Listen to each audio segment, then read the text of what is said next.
Emerald का मतलब साफ सुथरा, ठीक है ना। समुद्र, शांत साफ सुथरा समुद्र में जो ग्रीन कलर का थोड़ा होता है, उस समुद्र में ब्लिसफुली मतलब बहुत ही खुशी से वो चाहती है ड्रिफ्ट करना, ठीक है ना। अमंडा यदि जलपरी होगी तो वो साफ सुथरे तालाब में जो पूरा शांत है वहाँ पर ड्रिफ्ट करेगी, मतलब मूव करेगी खुशी से। She would be saved from her mother's constant instruction, और वो अपने आप को बचाएगी मदर जो लगातार एक के बाद एक इंस्ट्रक्शन दिए जाती है, सलाह मशवरा दिया जाती है, उससे बचेगी वो, ठीक है ना। She could enjoy her freedom, और फिर उसके बाद में वो अपनी फ्रीडम को इन्जॉय कर सकेगी, ठीक है ना। इज अमांडा अन ऑर्फेन, क्या अमांडा एक अनाथ है। वाई डज शी से सो, और वो ऐसा क्यों कहती है। Amanda is not an orphan, Amanda कोई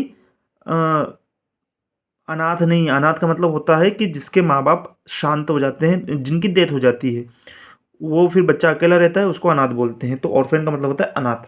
अमांडा अनाथ नहीं है। वो कहती है क्योंकि वह कहती है क्योंकि वह बहुत अपसेट है, वो दुखी है।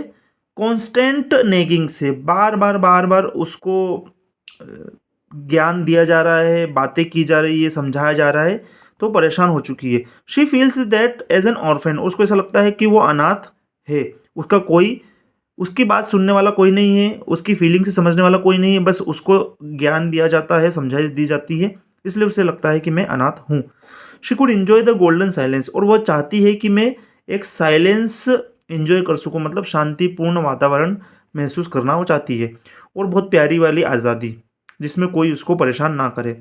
हर mother's restrictions are too much for her, और मदर जो रेस्ट्रिक्ट करती है, ऐसा मत करो, वैसा मत करो, ये मत करो, वो मत करो, रेस्ट्रिक्ट करती है, रोकती है, वो बहुत ज़्यादा ही है। किसके लिए, अमांडा के लिए। तो अमांडा अपने आप को ऑर्फेन इसलिए समझती है क्योंकि बार बार उसको परेशान किया जा रहा है, कॉन्स्टेंट नेगिंग हो रही है, और रेस्ट्रिक्शन लगाई जा रही है। दो मेन कारण है जिसके कारण वो अपने आप को क्या समझती है, ऑर्फेन समझती है। Do you know the story of Rapunzel. Why does she want to be Rapunzel, क्या आपको रेपुंजेल की स्टोरी पता है, और क्यों चाहती है अमांडा रेपुंजेल बनना, ठीक है। Yes, Rapunzel was imprison in a tower, tower में कैद हो गई थी। कौन, रेपुंजेल। एक बहुत अच्छी लड़की थी, ब्यूटीफुल लड़की थी, बहुत लंबे बाल थे उसके।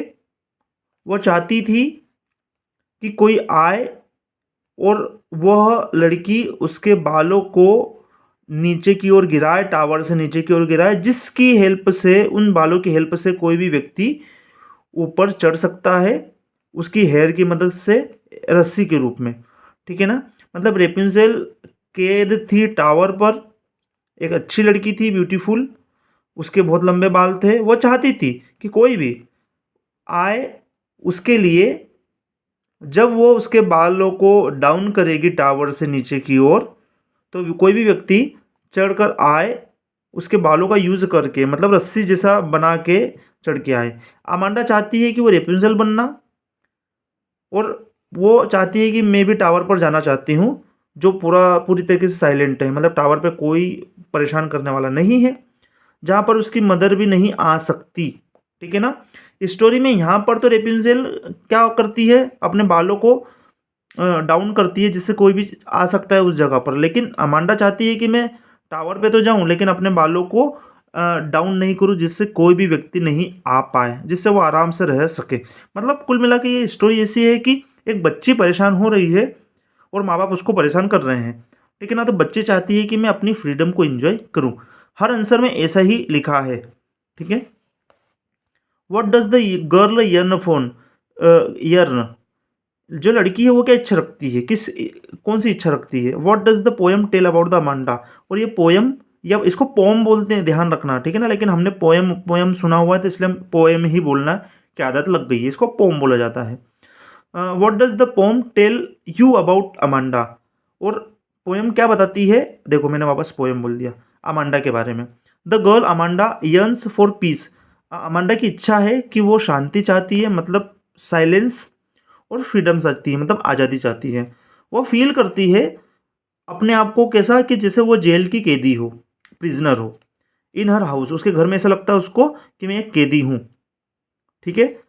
हर mother is always instructing her, और उसकी मदर बार बार उसको परेशान किया करती, इंस्ट्रक्ट किया करती, बेटा ऐसा मत करो, बेटा वैसा मत करो, सीधे बैठो, है ना, अपने नेल्स को बाइट मत करो, नाखूनों को चबाओ मत, इस प्रकार से। She seem to be a normal girl, वो चाहती है नॉर्मल गर्ल बनना, मतलब जैसे दूसरे रहते हैं वैसे ही। Maybe a bit more sensitive, और वो सेंसिटिव होती है। सेंसिटिव का मतलब क्या है, उसको भी दूसरे की फीलिंग समझने की कोशिश करो, जैसे वो समझना चाहती है दूसरे की फीलिंग। सेंसिटिव का मतलब क्या होता है, दूसरों की फीलिंग को समझने वाला सेंसिटिव व्यक्ति कहलाता है, ठीक है ना। आपने सेंसोडाइन टूथपेस्ट का एड देखा होगा, एक्शन का डायरेक्ट रिएक्शन हो जाता है, ठीक है। और वो सेंसोडाइन क्या करता है, आपके दुख को अपना दुख समझ के बनाया गया है, मतलब जैसे ही आपको सेंसिटिविटी होगी दांतों में, आप वो जैसे ही यूज़ करोगे तो आपको काम आ जाएगा, आपको अच्छा लगेगा, है ना। तो सेंसिटिव का मतलब वही होता है कि दूसरे की फीलिंग को समझना। What are the things that Amanda's mother ask her to do and not to do, कौन कौन सी चीज़ें हैं जो अमांडा की मम्मी मदर उसको बोलती है करने को और नहीं करने को। Amanda's mother ask her not to bite her nails, बोलती है कि तुम्हारे नाखूनों को मत चबाओ, तुम्हारे शोल्डर को हंच मत करो, मतलब बेंड मत करो, स्ट्रेट बैठो। She ask her not to sit in sorry to sit in a proper posture, मतलब उसकी माँ उसको बोलती है कि एक अच्छे वाले पोस्चर में बैठो, मतलब सीधे बैठो, ठीक है ना। कोई झुका के बैठता, झुक के बैठता है ना कहीं पर भी, तो आप स्ट्रेट बैठो, सीधे बैठो। Again she ask her to finish her homework, फिर उसकी माँ बोलती है कि अपना होमवर्क फिनिश करो अमांडा। टाइडी हर रूम्स, मतलब अपने रूम को बढ़िया तरीके से अरेंज करो, कोई भी कपड़ा यहाँ से वहाँ, बुक्स यहाँ से वहाँ, सब कुछ अपनी जगह पे होना चाहिए। तो अपने रूम को अरेंज करो बढ़िया तरीके से। क्लीन कर दो अपने शूज़ को भी साफ़ करो। लास्ट में वो बोलती है कि स्टॉप करो सल्क करना। सल्क का मतलब होता है रूठना, स्टॉप करो रूठना। और tell her not to eat chocolate, और वापस बोलती है उसको कि चॉकलेट मत खाओ। मतलब माता इतनी सारी बातें बोल रही है बच्ची को, तो बच्ची अपने आप को चाहेगी कि मैं क्या करूं, अकेले ही रहूं और अपनी आज़ादी को महसूस करूं, ठीक है ना। और लास्ट में हमने पढ़ा था कि इंडिया में ज़्यादातर ये चीज़ें होती है। लास्ट क्वेश्चन इसके बाद का, do you know the story of Rapunzel, why does she Amanda want to be Rapunzel. अभी जस्ट हमने पढ़ा था, फिर भी एक बार और पढ़ लेते हैं, लास्ट क्वेश्चन है ये, ठीक है ना। Yes we know the story of Rapunzel, हमको पता है रेपुंजेल की स्टोरी क्या है। जो रहती थी अकेली इन अ टॉल टावर, बहुत लंबे से टावर पर, उसके थे ब्यूटीफुल हेयर और लॉन्ग हेयर थे।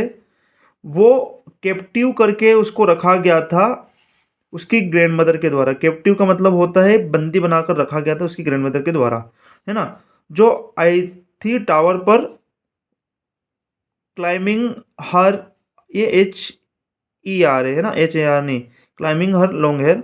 Amanda wants to be Rapunzel because one day she might be free, और अमांडा चाहती है कि मैं भी एक रेपुंजेल बनूंगी और किसी दिन फ्री हो जाऊंगी, ठीक है ना।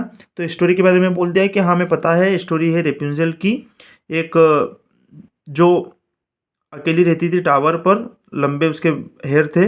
She was held captive bye her grand mother, और ग्रैंड मदर के द्वारा उसको बंदी बनाया गया था, मतलब कैद किया गया था। कैद का मतलब है उस पर बंदिश लगाई गई थी, बॉन्डेज की गई थी।